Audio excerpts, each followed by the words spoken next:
listen, when I get a blowtorch, I got a blowtorch in my truck, and it's I don't know. I just like these little things. You get rid of them, you throw them away. I mean, those are the gold standard, though. They're so easy and cheap. I don't want to. People get mad at me. Oh, you need to use a string when you smoke marijuana. Leave me alone. Oh, you're not a hemp wick kind of guy? Yeah, hemp work. Leave me the fuck alone. I'm just trying to put the pieces together, smoke dope.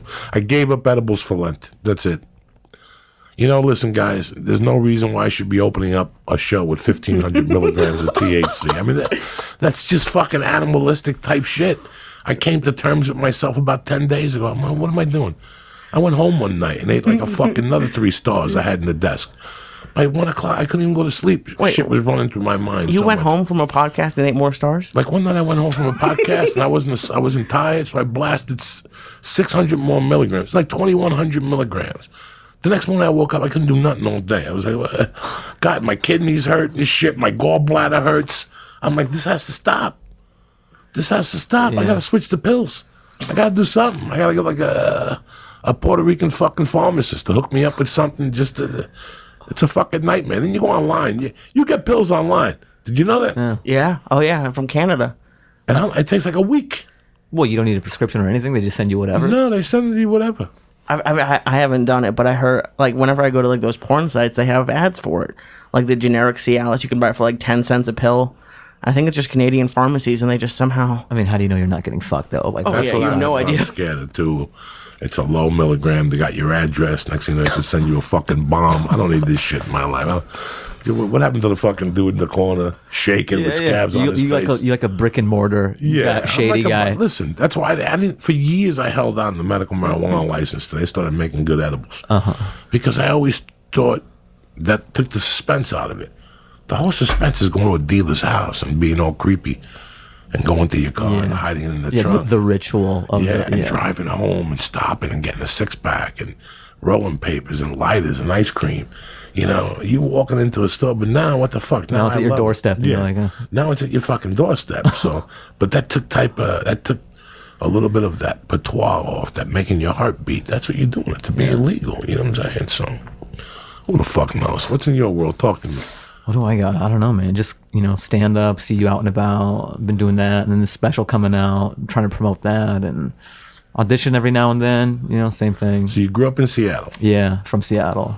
High school, the whole fucking thing? Yeah, elementary, everything. Were you around for grunge? I was. But the tail end? No, I was in like the heyday. Like, but 94. How old were you? 3? No, I'm born in 84, so... Really? Yeah, so 9. I was 9. What was that park they would go to, Pearl Jam, that big park? What? With the metal tubes and shit. Wait, what do you mean? What? There's the poster of there's like a famous Pearl Jam poster or something? Yeah, but I went to that park. I was on Seattle heavy. From the U District. Yeah, I went to University of Washington. No so shit. Yeah, I was there. I used to rent the paddle boats. Okay. On Lake Washington? On Lake Washington, yeah. You know me. That's awesome. Man. That's awesome stuff. The summers... Seafair? Or did you do Seafair? Seafair. Yeah. I went to the fucking place to watch the concerts at that gorge. The gorge. Oh, the gorge, yeah. The gorge. I did all that shit up there. I was a starving comic up there. I lived with a stripper. And like you, we got to. Well, I didn't live with a stripper. No, I lived with my parents. It was a little more. We got to straight laced. We got to meet Ron Reed and yeah, I remember Ron. Ron's great. And the other guy, what's it? Carl Womanhoven.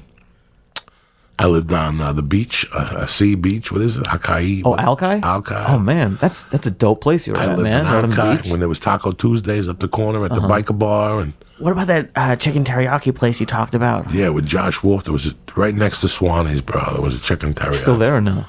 I don't know. It's been 20 years. The warrant. It's a motherfucker. I can't make a comeback in Seattle because that fucking warrant. But you know what, man? Yeah.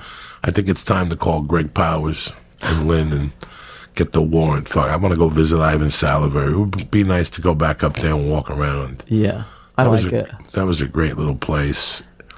It was just one of those places for me that it was just it was the tail end of my bad luck days. Like, it was the tail end. Like, I went up there, and it was something to test my comedy. Like, to test my loyalty to comedy. Like, what brought you out there? So, you were East Coast dude before that, I was a Denver dude. I was in Boulder doing comedy. Now, in Boulder at the time, here I am trying to there's different types of level of frustration in comedy. You move to LA, you don't get spots, your friends are getting spots. That's one frustration. Yeah. The frustration at the time for me living in Boulder was there was no spots. Yeah, it doesn't seem like It was fucking brutal. Monday nights was an Australian bar, 8 people always, drunks. It wasn't really, they weren't Australians, they were white people, but it was like an Outback type bar. right. You know, Tuesday was the Comedy Works.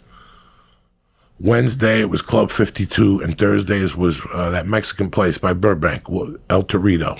You know, that's 16 spots a month. Yeah, that's not much. And that's not much. And every once in a while they would say, you were here last week, and that's not guaranteed the Comedy Works. You know, the clubs didn't really give you guest sets on the weekends, you know, so I was frustrated, you know, and I started going on the road, and I went to Michigan, I met a girl, and I went up to Seattle. She moved to Seattle. I had had enough of fucking Boulder. I was going through a divorce, 1,000 things. I said, let me go up there. I went up to Seattle. Immediately, I was doing 25 sets a month. Yeah. And getting paid for half of them. You know, getting $100, $75. When you're fighting for your life, those things help, you know. They really fucking help you. But how was the scene before you left? How long have you been in Los Angeles? How long have I been? I came in 2012, I think. Yeah. And you've done a lot of things, right? Guy code, shit like here that? and there. Yeah, I've gotten some things. Stand-up I've been doing forever. I've been doing that 14 years. And then, but when you come to LA, you do other stuff too. You'll audition for stuff. And, Did you wanna, or did you just want to be a comedian? No, I wanted to. I wanted to do it all, but I love stand-up, and I'm always going to do that. And because the other stuff is so fickle and fleeting. Like sometimes you get something, and then sometimes you don't. But you have a spot every night. You can count on that, and that's always going to keep you relevant, even when you go through a dry spell. People will see you do stand-up, and then it puts you in the game for auditioning for something, or maybe booking a role. So that stuff is fun, but I love stand-up. Me too. When I got here, it was funny how I came here to be a stand-up, but there was no way. Like, they just didn't want me. But Mitzi liked me. But that's the biggest person. That's the only person you needed to like you. Yeah, that was it. As long as Mitzi liked me, and she gave me spots off the jump. And she didn't like everybody. She's notorious, and there's stories of her passing on legends. Yeah, she fucking was a great lady to me, but that was it. No Montreal. Nobody wanted to represent me for comedy. I was too dirty. It was like a fucking struggle, you know. It's like a struggle sometimes. It makes me wonder. Keep them going under. But you're right. You keep progressing down here. When I got down here, I remember my manager going, "You just want to do stand-up? You don't want to act?" He goes, "You're not going to make a living down here." We're going in like fucking Marines. You understand me? Welcome to church, motherfucker.